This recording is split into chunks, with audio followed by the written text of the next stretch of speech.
আমরা সবাই কখনো না কখনো সন্দেহ করি, সেটা স্বাভাবিক। কিন্তু যদি সেই সন্দেহ হয়ে দাঁড়ায় সব সম্পর্কের জন্য বাধা, যদি সারাক্ষণ মনে হয় কেউ যেন আমার ক্ষতি করতে চায়, তাহলে সেটা কি শুধুই সন্দেহ নাকি মানসিক স্বাস্থ্য সমস্যার ইঙ্গিত? আজকে আমরা জানব প্যারানয়েড পার্সোনালিটি ডিসঅর্ডার সম্পর্কে, সহজ ভাষায় বিজ্ঞানসম্মত তথ্যসহ। তাহলে চলুন শুরু করে দিচ্ছি আজকের ভিডিও। আমি সাইকোলজিস্ট এবং স্পেশাল এডুকেটর সুস্মিতা দত্ত। জেনে নিই প্যারানয়েড পার্সোনালিটি ডিসঅর্ডার কী। প্যারানয়েড পার্সোনালিটি ডিসঅর্ডার বা পিপিডি একটা পার্সোনালিটি ডিসঅর্ডার, যার মূল বৈশিষ্ট্য হলো অতিরিক্ত অবিশ্বাস এবং অযৌক্তিক সন্দেহ। এই মানুষগুলো প্রায়ই ভাবে সবাই আমাকে ঠকাতে চায়, লোকজন আমার পেছনে কিছু করে যাচ্ছে, বা কারো উপর বিশ্বাস করা মানে নিজেকে বিপদে ফেলা। এটা এক ধরনের স্থায়ী চিন্তার ধরন হয়ে যায়, যা তাদের আচরণ, সম্পর্ক এবং জীবনযাত্রাকে প্রভাবিত করে। কী কী লক্ষণ থাকলে আপনারা বুঝবেন যে আপনার পরিচিত মানুষ এই ডিসঅর্ডারে আক্রান্ত? চলুন আগে জেনে নিই লক্ষণগুলো কী কী। DSM-5 অনুযায়ী একজন ব্যক্তির মধ্যে নিম্নোক্ত 7টি লক্ষণের মধ্যে অন্তত 4টি থাকতেই হবে, এবং সেই লক্ষণগুলো প্রাপ্তবয়স্ক বয়সের শুরু থেকেই দেখা যাবে বিভিন্ন পরিপ্রেক্ষিতে। যেমন প্রথম হচ্ছে অকারণে সন্দেহ করা, মনে করা অন্যরা তাকে ঠকাতে বা ক্ষতি করতে চায়। সেকেন্ড যে সিমটমস দেখা যায়, বিশ্বাসের ঘাটতি, এমনকি বন্ধু বা পরিবারের প্রতিও অবিশ্বাস। থার্ড হচ্ছে তার ব্যক্তিগত তথ্য অন্যরা বিপক্ষে ব্যবহার করতে পারে ভেবে কারোর সঙ্গে কিছু শেয়ার না করা। এরা বেশিরভাগ ক্ষেত্রেই ভাবে যে আমি যদি আমার মনের কথা কাউকে বলে দিই তাহলে হয়তো সেটা তারা কোনো রকমভাবে আমার ক্ষেত্রেই বা আমার এগেনস্টেই ইউজ করবে। সেই জন্য অনেক সময় দেখা যায় প্যারানয়েড পার্সোনালিটির মানুষরা নিজেদের প্রবলেম বা নিজেদের পার্সোনাল কথা কারোর সাথে শেয়ার করে না। ফোর্থ হচ্ছে সাধারণ বা নির্দোষ মন্তব্যকেও অপমানজনক বা হুমকি মনে করা। হয়তো তাদের সঙ্গে আপনি নর্মালি কমিউনিকেট করছেন বা হয়তো নর্মাল কথাই বলছেন, কিন্তু সেই কথাগুলোকেও এরা মনে করে যে আমাকে দোষ দিয়ে বলছে বা আমাকে হুমকি দিচ্ছে, থ্রেট দিচ্ছে, যেটা হয়তো সাধারণের কাছে নর্মাল, তার কাছে সেটা থ্রেট মনে হচ্ছে। ফিফথ যে সিমটমসটি দেখা যায় সেটি হচ্ছে দীর্ঘদিন ধরে রাগ পুষে রাখা, সহজে ক্ষমা করতে না পারা।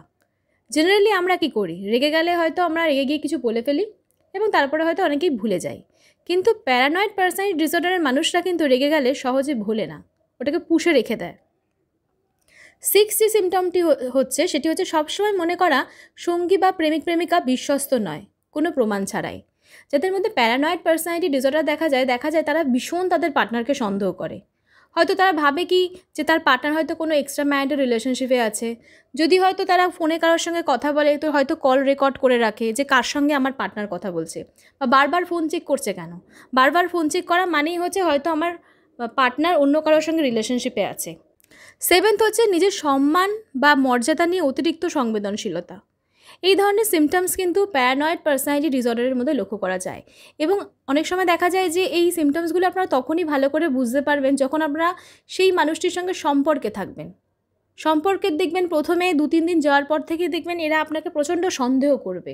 সবসময় এরা ভাববে যে আপনি নিশ্চয়ই কোনো একটা রিলেশনশিপে আছেন বা নিশ্চয়ই আপনি তাকে ঠকাবেন, সবসময় হয়তো প্রমাণ চাইবে।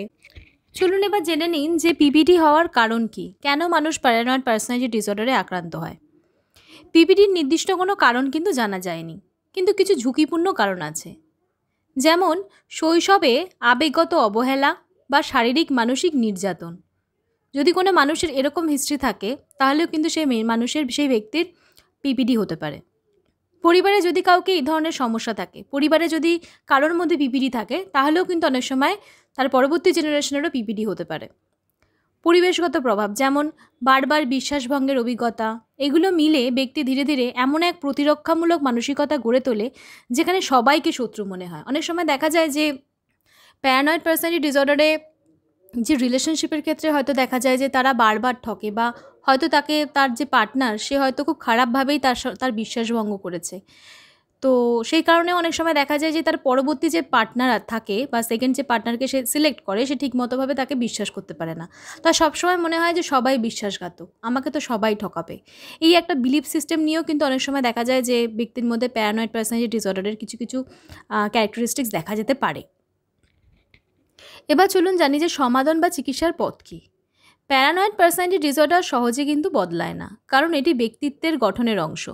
তবে সচেতনতা, সঠিক চিকিৎসা এবং সহানুভূতিশীল সহায়তা দিয়ে অনেক উন্নতি কিন্তু সম্ভব। সাইকোথেরাপি, বিশেষ করে কগনিটিভ বিহেভিয়ার থেরাপি, খুব কার্যকরী এ বিষয়ে। ওষুধ সাধারণত খুব দরকার না পড়লেও যদি অ্যাংজাইটি কিংবা ডিপ্রেশন বেশি হয় তখন ব্যবহার করা হয় এই ক্ষেত্রে। এবং ধৈর্য, সহানুভূতি ও ধারাবাহিক মানসিক সহায়তা কিন্তু অত্যন্ত গুরুত্বপূর্ণ। কারণ দেখুন, কেউই চায় না কোনো মানুষকে সন্দেহ করতে। সন্দেহ কিন্তু কেউ ইচ্ছা করে না। আপনি একবার ভালো করে ভাবুন, কোনো মানুষের মনের ভেতর কতটা ক্ষত হলে যে কেউ কাউকে বিশ্বাস করতে ভয় পায়। এই যে মানুষটা আপনার পরিচিত কিংবা আপনার আপনজন হতে পারে, হয়তো সেই মানুষটা খুব চাইছে তার মনের কথা বলতে, কিন্তু বলতে পারছে না। কেন?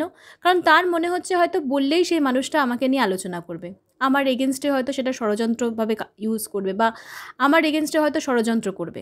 কতটা মানসিকভাবে বিপর্যস্ত হলে, কতটা মানসিকভাবে ক্ষতিগ্রস্ত হলে একটা মানুষ এরকম চিন্তাধারা পোষণ করে। তাই আজকের ভিডিওটা বানানোর এটাই উদ্দেশ্য, যাতে সচেতনতা বাড়ে। প্যারানয়েড পার্সোনালিটি ডিসঅর্ডার নিয়ে বলা মানে কিন্তু এটা নয় যে ভিডিওটি দেখার পরে আপনি ডায়াগনোসিস করতে বসে যাবেন যে এর এই ক্যারেক্টার আছে, তার মানে প্যারানয়েড পার্সোনালিটি ডিসঅর্ডার। সেটা কিন্তু নয়। অনেক সময় দেখা যায় যে আমাদের আশেপাশে পরিচিত মানুষের মধ্যেও কিন্তু এরকম অনেক সমস্যা আছে, অনেক ক্যারেক্টারিস্টিক্স আছে, কিন্তু আমরা বুঝতে পারছি না। এই ধরনের মানুষকে এই ভিডিও তৈরি করার মূল বার্তাই হচ্ছে, যদি আপনি এরকম কোনো ক্যারেক্টারিস্টিক্স কোনো মানুষের মধ্যে দেখেন, তাহলে তার সঠিক চিকিৎসা করানো, কোনো সাইকোলজিস্টের কাছে নিয়ে যাওয়া, কাউন্সিলিং করানো। কাউন্সিলিং করালে কিন্তু অনেক সময় দেখা যায় সমস্যার সমাধান করা সম্ভব। কাউকে কিন্তু স্টিগমাটাইজ করা কিংবা কাউকে প্যারানয়েড পার্সোনালিটি ডিসঅর্ডার বলা কিন্তু এই ভিডিওর কিন্তু মূল উদ্দেশ্য নয়। এই ভিডিওর মূল উদ্দেশ্যই কিন্তু সচেতনতা বৃদ্ধি করা। কারণ ভিডিওটি ভালো লাগলে অবশ্যই ভিডিওটি শেয়ার করবেন, এবং আমি রিকোয়েস্ট করব যারা আমার চ্যানেলটা এখন অবধি সাবস্ক্রাইব করেননি, সাবস্ক্রাইব করুন। কারণ সাবস্ক্রিপশন বাড়লে অবশ্যই আমারও ভালো লাগবে ভিডিও নতুন বানাতে এবং আপনাদেরকে নতুন করে কন্টেন্ট দিতে। অবশ্যই কমেন্ট সেকশনে কমেন্ট করে জানাতে ভুলবেন না আজকের ভিডিওটি কেমন লাগলো। সবাই ভীষণ ভালো থাকবেন এবং খুব আনন্দে থাকবেন।